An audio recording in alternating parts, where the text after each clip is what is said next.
Greetings, Earthling of the Great Beyond. I'm Captain Hackman of the Wonder Cheese. Welcome back. This is my lieutenant.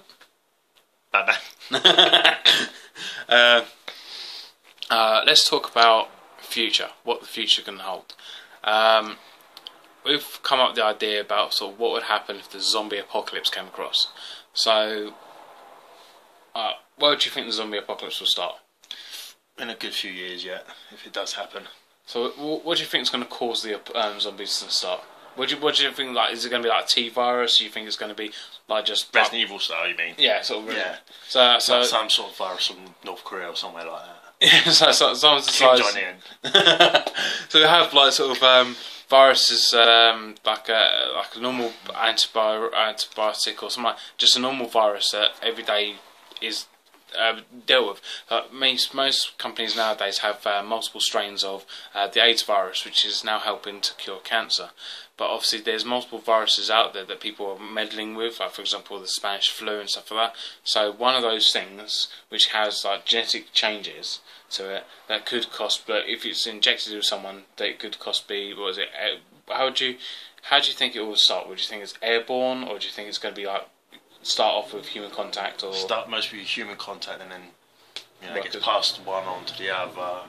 Alright, so we have like the idea of like the diseases started off with like a company or some sort of umbrella. Well, we can have the Umbrella Corporation, but it could start off with any company, any sort of. You got Glaxo, Pfizer, that's in the UK. You've got other companies across the world that has the ability to manipulate DNA on certain bacteria or certain viruses. So yeah, so we have that. So the virus starts off with one person, spreads between people. How would you think the best way to spread it? Airborne. Oh, airborne would be great. So if we're starting off with like people, person to person contact, do you think it should be done by sweat, touch, or do you think it's going to be like the straight like biting? Most probably touch. So yeah, most bacteria and most viruses can like come out with sweat pores and stuff like that. So you have like one person just touching another person, and it can just infect them. Yeah. If we're gonna have the zombie apocalypse, what sort of traits do you think these zombies are gonna have? Are you going to think? Do you think they're going to sort of be like aggressive? Do you think they're going to be like normal people? Or do you think they're going to start? I think they're going to be like aggressive. Are they going to be sort of like these? Because in different TV shows we have like the slow people, the slow walkers, like for example Shaun of the Dead, which are just dumb as anything that's just walk around like. But then you have like those in like Resident Evil, the really fast zombies. So what do you think the zombies going to be? If they're going to be sort of brain dead, do you think they're going to be fast, small, fast or slow? Bit of both. Bit of both. So yeah, so depending on sort of the human physique. Yeah. So we have this sort of idea that they're going to come for us, but what's going to cause them? What's going to drive them to basically attack? Most probably the non-smell of like human flesh. So yeah, fresh human flesh. We've got the hormones and pheromones of the human body. Alright, so we have so they're going to attack us. Do you think it could crossbreed over to animals as well? It could do, yes. So obviously mutations and stuff like that. Like if you've seen like in the Resident Evil games and the films with the dogs. Oh yes. Where the dogs split their heads in half. Oh yes. And then you got the snake. Oh yes. Oh, go on, Bennett. That cringes me to this day. There was the crocodile. Oh yes, yes. And then there was Nemesis, that big, huge. Basically the thing that you don't want to mess with. The one that sort of if you see it in your path, you just run the opposite direction.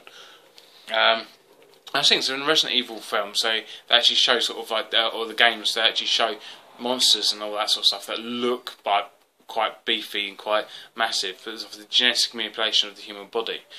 So the idea we could possibly have, if the virus does manipulate the body, it can cause abnormal growths, muscle, massive strength. Yeah. We see like sort of genetic manipulation between like for cows, because some cows nowadays have like. You can just Google it and there'll be like massive meats on them. They're like just muscly, like they're steroid, basically. Yeah, but they're genetically bred for this. So you have some people who are just genetically big built, like muscle built, and you have genetic people like myself who are just sort of like bit on the chubby side. But you have like people like that, so you can have the different arrays of of the zombies. So the thing is, obviously, if the zombies are going to go for other humans, what sort of things do you think the zombies are going to sort of like going to go for? They're going to go for the arms, or they're going to go for the face, or what sort of legs? If they can crawl, if they're crawling. Say, for instance, like they're crawling zombies, like I don't know, they've been like smashed in their legs or something, and they've got to kill them in the head. They might like start crawling and go for their legs. Good point. So the idea is sort of obviously humans are going to try and uprise and sort of like try and take sort of stop these zombies from killing us. Obviously we're going to try and attack them in some way, but obviously if we've cut their legs off or we've cut their arms off, they're still going to go for us in the way that they can. Obviously, the thing is, if the humans are going to sort of try and uprise, what sort of cures could we possibly come across? Because obviously in World War Z they decided to have the sort of twist that the zombies were going to be knowing if you're going to be terminally ill or not, and they decided to leave you alone. But yeah, what sort of things would we have to protect ourselves? Well, you might have like some vaccines where it sits there and makes you sound like you've got like AIDS or HIV. You know, like in the World War Z. Yeah. What sort of protections would we need? It can not just be sort of biological, but what sort of body armour would we need as well? Most probably some good, strong Kevlar style sort of. Even sort of like in the like Chris Nolan films, the Batman sort of things, like those sort of things up there. So sort of the warriors that go out to kill them, so obviously we're wearing sort of proper body armour. So obviously we have our own protection, but what sort of things? If we're going to kill them? What sort of weapons would we use? You'd mostly want silent ones, like a crossbow. Okay. A katana. Yes. Or a samurai blade, whatever. Or some or knives. Baseball bat. Baseball bat always goes well. Or you could most probably use a gun that's got a silencer on it. Like a pistol. Pistol, basically, yeah. If you get into like real bad trouble, what sort of if you need to spray and pray, sort of a shotgun would do? Would you shotgun? Yeah. Would you saw the shotgun off? Hell yeah. So have a shotgun. Would you use grenade launchers for like big groups of zombies? No, grenades would do. Grenades. Cool. Or C4. C4, great, but the thing is we can't get hold of C4 nowadays. It's more sort of like military style things. That's the point. Would the military get involved? Yes, they would. And most probably know as well. They're probably the first people to know. They're probably the ones who thought, well, this is a disease we could possibly use to our advantage.